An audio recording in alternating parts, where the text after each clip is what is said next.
Come, let's sing Jesus, of Jesus, of Jesus, of Jesus. Let's sing Jesus, and everyday children's way.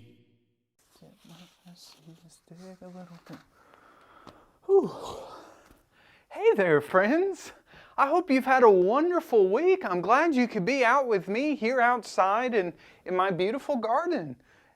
Now, have you ever done any kind of gardening before? Now, I've got a friend, his name is Dan. He loves to garden. However, he can't tell me the secrets about growing money. I don't even think he's figured that out yet.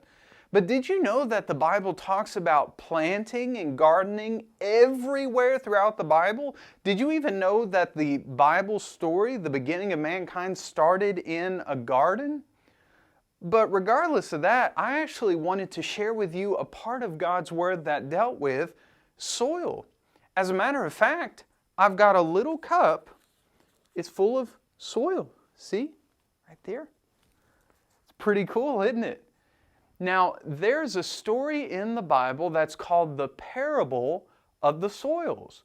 And a parable is just another way of saying a story. But in the Bible, when Jesus would tell a story or a parable, he would always try to make something that makes sense to us and apply it to something about God and His kingdom.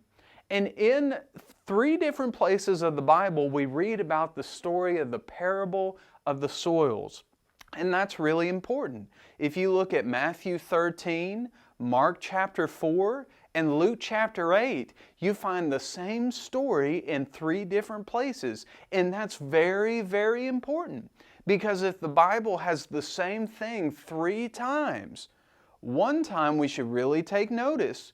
2 times God is really trying to say something to us. But 3 times, we really, really need to pay attention to it. Because God really wants us to know what this story is all about. Now, the parable of the soils is a very, very important parable because it talks about our heart and God's Word and the way that we help take care of our heart with God's Word.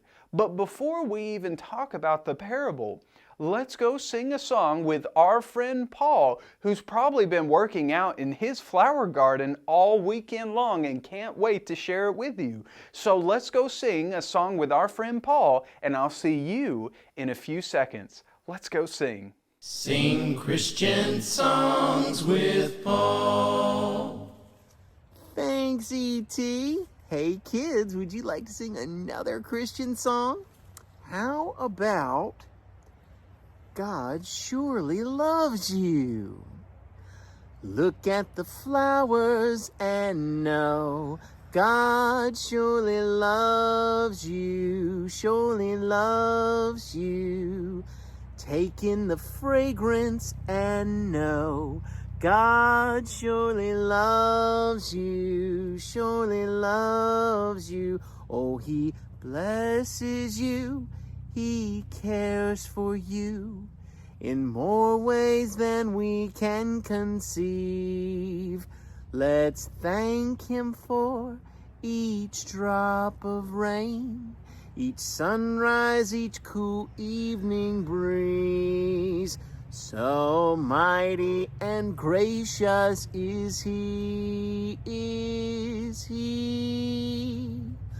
Look at the flowers and know God surely loves you. Great job, kids. We'll see you next time. Hey there, friends. Thanks for singing that awesome song with us, Paul. We really, really appreciate it. Thanks, brother. Now, when we left, we were just starting to talk about the parable of the soil. Did you know that if you were to plant a seed, there's 3 things that you need? You need sunlight, you need water, and you need soil. And in the parable of the soils, Jesus is going to talk to us about the way that God's Word works with our heart. And He says it this way: there once was a sower who went and sowed seeds in a field. Now I've got some seeds. Let's see here. I'll get a few right here. You see these? Those are seeds. Now these, if I were to plant these, they would make peas. Do you like to eat green peas? I do sometimes, but I really had to grow to like it. But Jesus would say a sower went out and he sowed seeds in a field. And there were 4 different places that those seeds fell. One group of seeds fell on what's called the wayside soil. You see how in my garden I've got these raised beds back here? Well, in between each row there's a spot that I like to walk on. And that's what Jesus would call the wayside soil. You walk on it a lot. But there was also another type of soil where the seed fell into rocks. I gave it away. And those seeds, they only went as far as the rocks and they sprouted up immediately. There's a third group of seeds that fell among a group of thorns. And when these seeds tried to grow, the thorns actually choked out the seeds and they ended up dying. But the fourth soil that we find in this parable is seeds fell on good ground, and the roots grew, and they grew higher and stronger and better, and they were probably super tasty treats by the time they fully grew. But what we want to look at this week is what kind of soil do we need to have to be right with God? And I hope that you'll join me tomorrow as we begin talking about the wayside soil. So thanks for being with me today, friends. Let's go work on our memory work for this week, and I'll see you tomorrow. Let's go. Hey friends, so your memory work this week comes from Matthew chapter 13, verse 23. That's Matthew chapter 13 and verse 23. Now since it's Monday, we'll say the verse twice together, and then you need to work on memorizing God's Word for the rest of the week. So, are you ready? Let's go. But he who receives seed on the good ground is he who hears the Word and understands it, who indeed bears fruit and produces, some 100-fold, some 60, some 30.